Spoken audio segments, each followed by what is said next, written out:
যে আপনি আমার কাছে বাচ্চা রাখলে আল্লাহর অশেষ রহমতে আপনারা কোনো ব্যারিয়ার ফিল করবেন না ইনশাআল্লাহ। আমরা ইন ফিউচারে এটাও পিক ড্রপের ব্যবস্থা করব। অনেক বাচ্চা আসে না এই কারণে বাবা মা দিতে পারে না পিক ড্রপের জন্য। ডে কেয়ারে কে দিয়ে যাবে, ডে কেয়ারের টাইমটা শেষ হলে কে নিয়ে যাবে, এই জিনিসটাও কিন্তু একটা বিশাল বড় প্যারেন্টস এর কাছে একটা ব্যাপার। যদি কোনো মায়ের 9টা থেকে অফিস থাকে, 8টার মধ্যে আমার ডে কেয়ারে রাখা, সেটা কিন্তু অনেক বড় একটা ব্যাপার। এন্ড এখানে কিন্তু আমার কেয়ার গিভাররা খুবই সচেতনতার সাথে ওদেরকে প্রপার ওয়েতে খাবারটা দিচ্ছে। খাবারটা যদিও প্যারেন্টস প্রোভাইড করে, কিন্তু এখানে আমি প্রিজার্ভ করে সেটা ওভেনে গরম করে কোন সময়ে কত সেন্টিগ্রেডে সেটাও কিন্তু আমি মেনটেন করছি। আমার এখানে একজন টিচার আছে যে টিচার আমার কেয়ার গিভারদের কাজগুলোকে মনিটর করছে।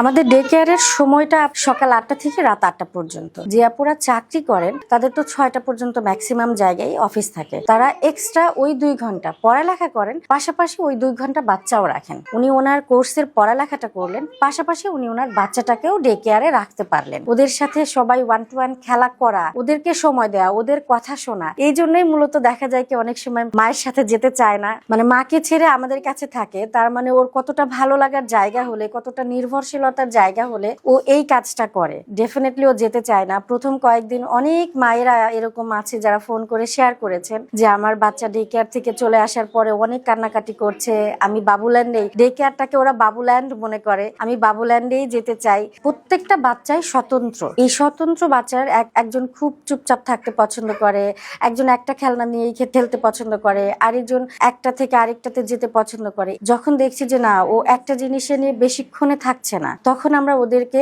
লেখা, কালার করা এই জিনিসগুলোতে মনোযোগী করার চেষ্টা করি, কারণ ওগুলোতে কনসেন্ট্রেশন হয়। কারো সাথে 1-to-1 খেলতে পছন্দ করে, একাকী খেলতে পছন্দ করে, খেলনা নিয়ে খেলতে পছন্দ করে। আমরা ওর ইন্টারেস্টটা খোঁজার চেষ্টা করি। নিউ বেবিরা যখন আসে ওরা তো পরিবেশ সম্পর্কে অবগত না, মানে ওদের কাছে সম্পূর্ণ নিউ পরিবেশ থাকে, বেবিদের সাথেও মিশতে চায় না, আমাদের কাছেও আসতে চায় না। তো অনেক সময় দেখা যায় কান্নাকাটি করে অনেক বেবিরা, ওদের পাশে যেয়ে বসি, গল্প করি, ওদের সাথে ইজি হওয়ার চেষ্টা করি।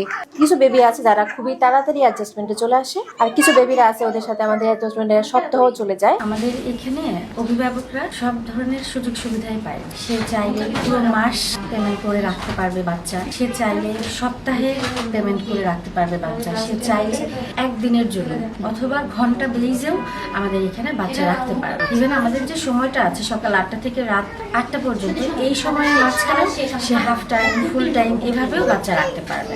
এক একটার এক এক টাইপের পেমেন্ট সিস্টেম থাকে।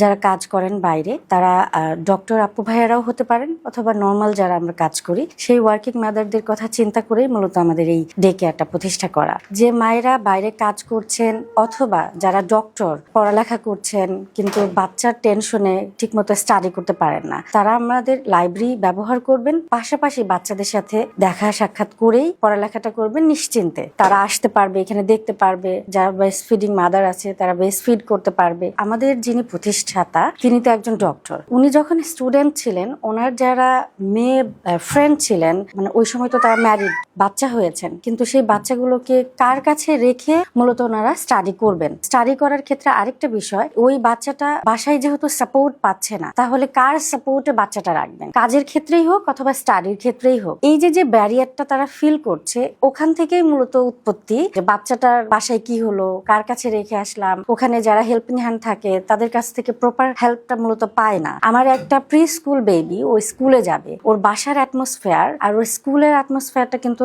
সেম হয় না। সেক্ষেত্রে কি হয়, আমরা ওই জায়গাটাতে ধরেছি ছোট ছোট যেরকম ম্যানার্স গুলো শিখবে, ও প্রথম অ্যালফাবেট গুলো শিখবে, বাংলা, ইংলিশ, দেন হচ্ছে নাম্বার শিখবে, দেন কালার, শেপ, এই যে এই জিনিসগুলো হেল্প করার মতো থাকে না। তখন কি হয়, মানে ছোট বয়সে ওদেরকে স্কুলে দিয়ে দেয়, যেটা ওদের জন্য একটা মানসিক ডেভেলপমেন্টের ক্ষেত্রে বিশাল বড় একটা ব্যারিয়ার। 3 বছরের একটা বাচ্চার কিন্তু মেন্টাল ডেভেলপমেন্ট ওইটা হয় না, যার কারণে ওই ব্যারিয়ারটা যেন না থাকে। ও যেন ওটা ওখানে গিয়ে ওর সমবয়সী যারা আছে কিংবা ওর চেয়ে আপার লেভেলে যারা আছে ওদের সাথে যেন ও কোপ আপ করতে পারে। আমরা বাবা মাকে বলছি, প্যারেন্টসকে বলছি যে আপনারা ডে কেয়ারে বাচ্চাকে দেন, সেফটি, হাইজিন এই জিনিসগুলোকে মেনটেন করে ওদের খাওয়া, গোসল, ঘুম আমার এখানেই করতে পারবে। দেন পাশাপাশি ওরা খেলার ছলে শিখবে, যেটা ওর বুদ্ধি বিকাশের ক্ষেত্রেও হেল্প করবে। এখানে শেয়ারিং শেখে, একজন আরেকজনের সাথে খেলনা শেয়ার করে, এখানে একজন আরেকজনের সাথে কথা বলে, সোশ্যালাইজড হয়।